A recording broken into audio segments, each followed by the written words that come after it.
Emily Dickinson once said, "I dwell in possibility." By joining Toastmasters and coming here each Thursday morning, we are choosing to dwell in possibility.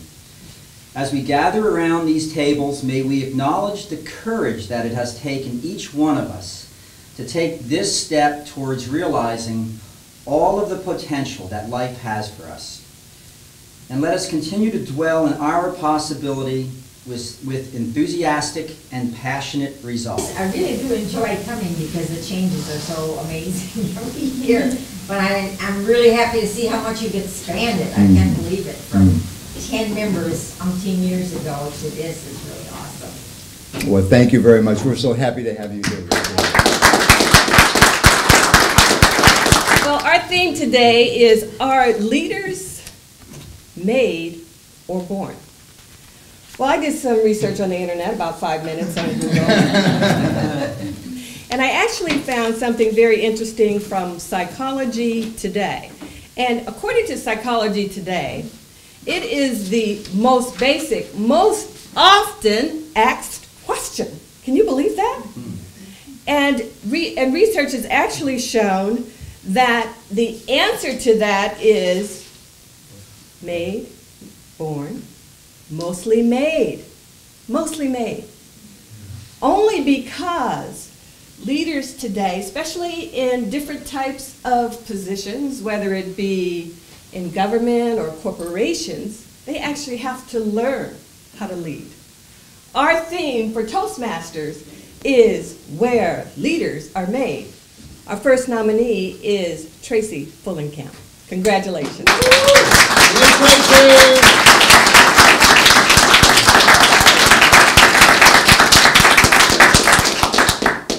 Our second nominee is Leonard Szymczak. Congratulations.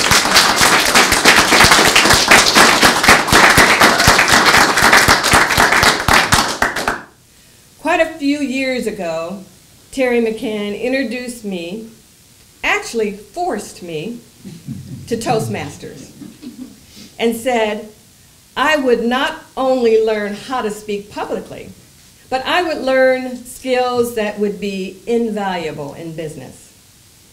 As the years have passed, his wisdom has stood the test of time.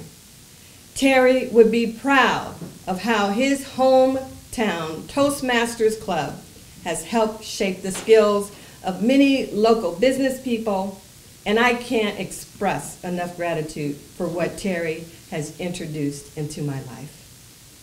Thank you, Gwen, for all that you did to make this year's event a success and for being an outstanding example of what it means to be a recipient of today's award. I hope everyone leaves today with a little better understanding of how one person like Terry can have such a positive influence on so many. Leonard's talk today is a team of champions. Please join me in welcoming Mr. Leonard.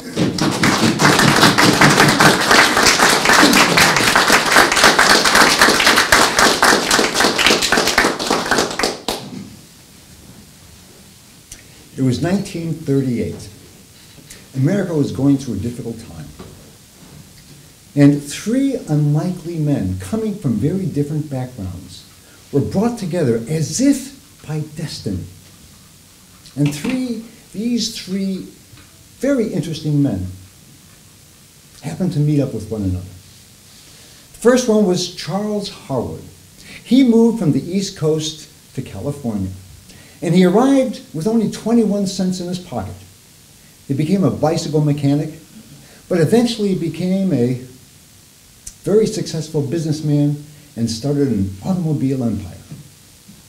Now, as tragedy would have it, his 15-year-old son died in a car crash, and he suffered from grief.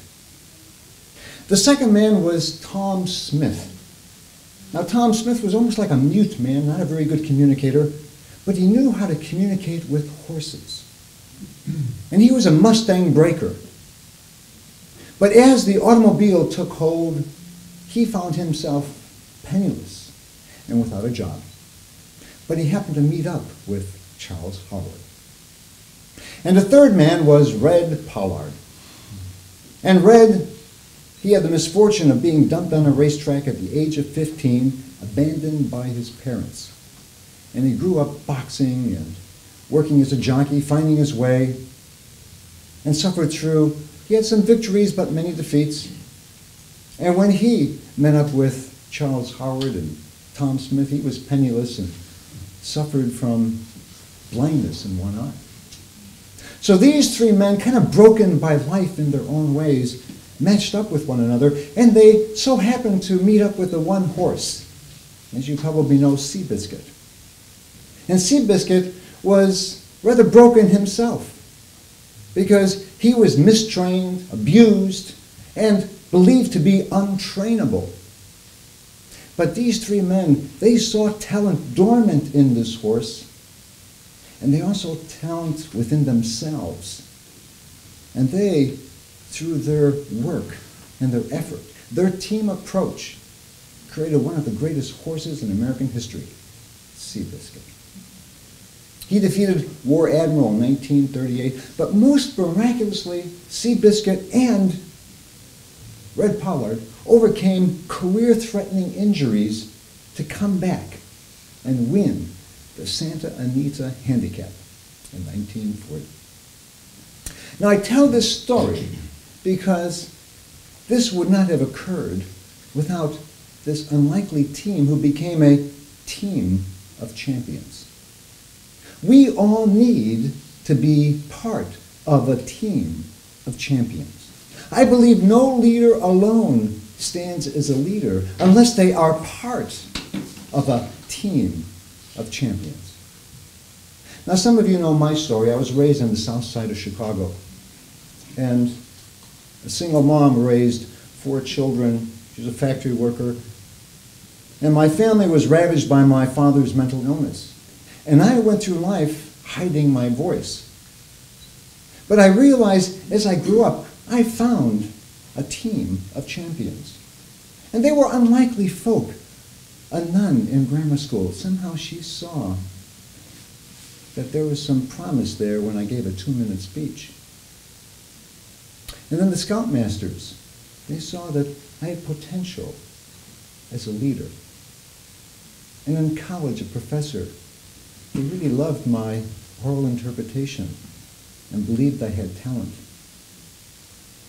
And when I became a therapist, my supervisors, they were there and they saw that I had the potential to help other people find their voices. And then a writing mentor who believed in my words. And I realized that these people became my team of champions. And we all need our team. And I think of Terry McCann. And Terry McCann, yes, he was on the wrestling mat alone, but I know that he had his team of champions to bring him there. Coaches, teammates, family members. He had his team of champions. And without the team of champions, he would not have been a champion himself. And I think of any champions, they do have their team. I think of Oprah, Kobe Bryant, Mother Teresa, Gandhi, Tracy Fullenkamp. All of these leaders have their team. Now I look around our group because really we are a team of leaders. We are a team of champions. And I look at those who won the Terry McCann Award who are here. Dave DeRay, Dan Magallone, Jonathan Morgan Jenkins, Gwen Earl, Marla Lund, Kobe McFadden. These were all people who belonged to a team of champions. And I see the nominees who were brought forth. Michelle Stephen, C-Dub, Chuck, Linda Denton, Joan Wiseman, Tracy. Again, a team of champions. And so I say to you, a leader is no leader unless we have our team. This is our team. We are so fortunate to become part of a championship team. And I've been to many other clubs of Toastmasters, and I can assure you, we are truly a team of champions. So I suggest that we all recognize that fact, we hop on our horse, and we ride fast into life, because we can all relish the fact that we're champions, and we can say, giddy up.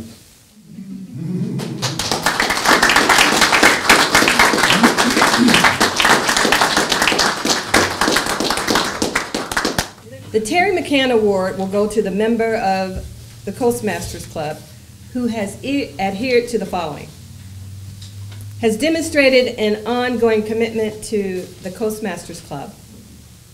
Has consistently contributed to the Coastmasters Club with passion, skill, fortitude, generosity, and focus. And has displayed leadership skills in applying the principles of Toastmasters International, both inside the club and outside the club. Leonard shared the past recipients of the Terry McCann Award to include Kobe McFadden, Marla Lund, Daniel Maglione, Jonathan Morgan Jenkins, David DeRay, and myself. It is a privilege to provide this prestigious award to the recipient. And the winner of the Terry McCann Award is Leonard Szymczak.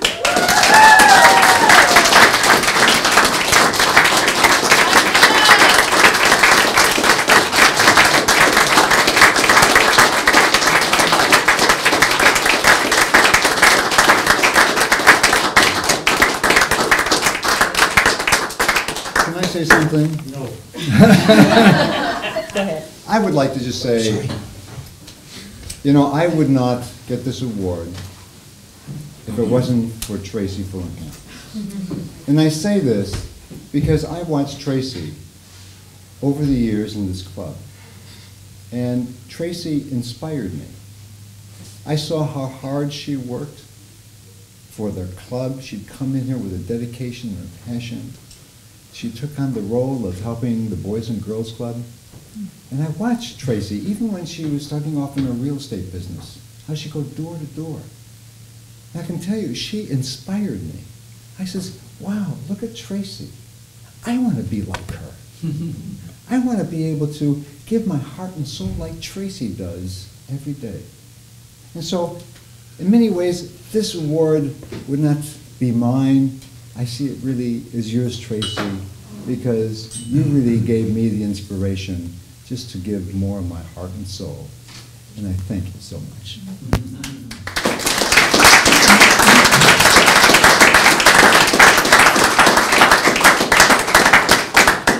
Lucille, would you like to make any comments about our meeting today?